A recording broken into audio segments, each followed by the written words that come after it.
along with Barbara Ashmead, I am co-owner of Qualicum Pet Foods and Cat Rescue in Qualicum Beach. The charity was set up to help rescue cats that are being abandoned, or people who cannot keep the cats or have been surprised by litters of cats, and just unwanted cats trying to find them homes. We spay them, vaccinate them, test them for feline leukemia, deworm them, deflea them, make sure they're in good health, and when they're ready, we adopt them out.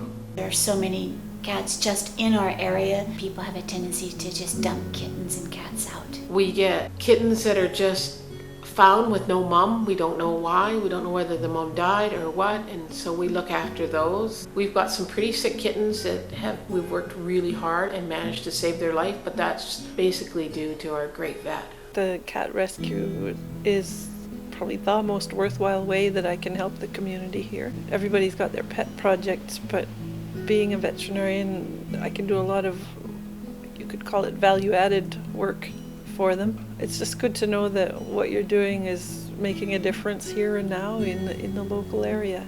For the amount of effort that they put into the rescue, there's very little waste. They accomplish lots with the small resources that they have. So yeah, it feels good to help them out.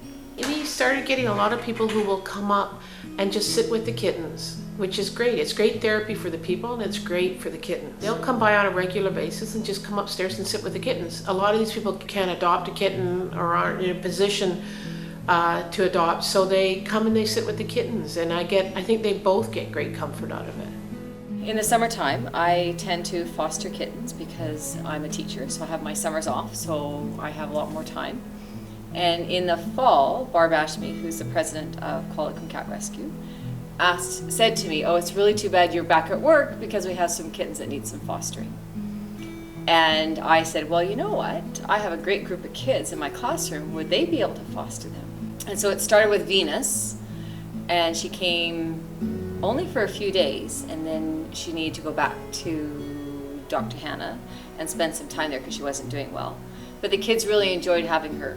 So then we thought, well, let's try a couple more, and it's grown since then.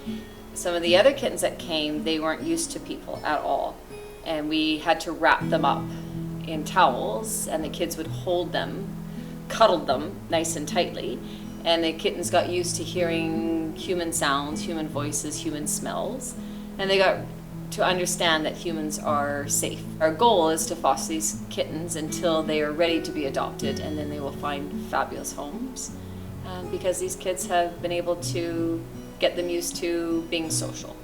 Well, I just think it's an amazing experience, not just for the kids or the kittens, but also for me. It's made our classroom more of a home or more of a relaxed atmosphere as opposed to an institution where we are a typical school and a typical classroom.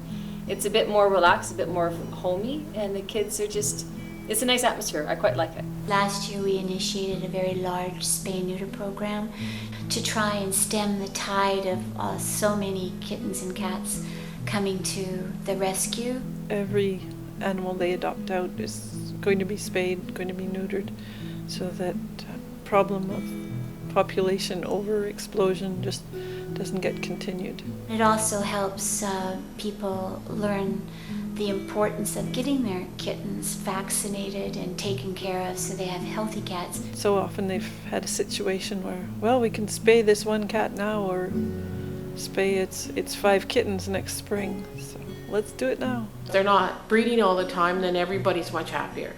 So that's a project that needs to be continued for another 4 years before we're going to see not an end, but a maintenance level where we don't have to spay and neuter 400 or 500 cats every year.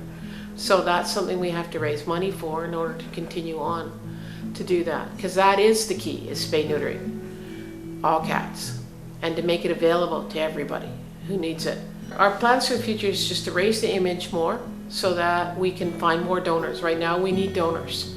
We have no trouble getting kittens. We have no trouble finding people who need their cats spayed neutered. What we need now is we need to raise the level of our donors so that more people will donate on a regular basis, whether it's monthly or yearly, so that we have a good base in which we know what we can do every year. A lot of people are always very surprised at what we've done, you know, where I guess we would be considered what you call a grassroots charity. And so we constantly are growing, but in order to grow, we need to have the money to grow. So that's our big goal, is raising the image of Qualicum Cat Rescue. There are many ways that you can donate. You can come into the store, Qualicum Pet Food and Cat Rescue, and you can donate at the counter. You can send via our address a check, or you can actually go online to our website. You can donate on there. What's great about that one is they will actually send you the tax receipt right from there. On that one, you can set up a monthly donation. The money will come out of your bank every month and we will get it. And that's really good because then we know how much money we're getting every month, so we can make more plans on what we can do and can't do.